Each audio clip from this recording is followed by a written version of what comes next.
काल भारतीय जनता पार्टीचा आवडता बागेश्वर बाबा पुन्हा बरळला.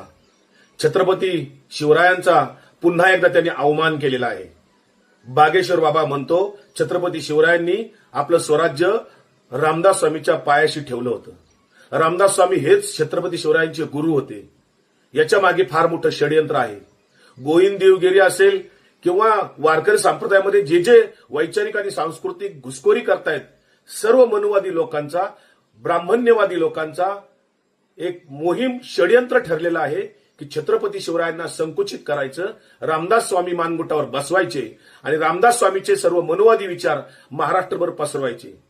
हेच त्यांचं षडयंत्र चाललेलं आहे. एका बाजूला वारकरी संप्रदाय नासवायचा आणि दुसऱ्या बाजूला छत्रपती शिवरायांच्या बद्दल सातत्याने अश्लघ्य बोलायचं, अपमानजनक बोलायचं, अवमानकारक बोलायचं. छत्रपती शिवरायांना संकुचित करण्याचा डाव यांचा सातत्याने सुरू आहे.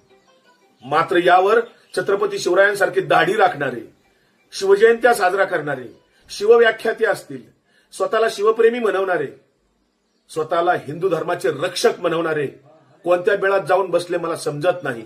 हे लोक कधी बाहेर येणार आहेत?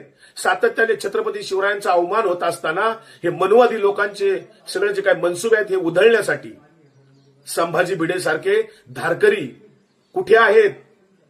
कुठे आहेत स्वतःला हिंदू धर्मरक्षक म्हणवणारे? कुठे आहेत स्वतःला शिवप्रेमी म्हणवणारे?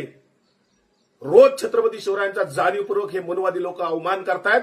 त्यांचा मी तीव्र निषेध करतो. बागेश्वर बाबाचा तीव्र निषेध करतो.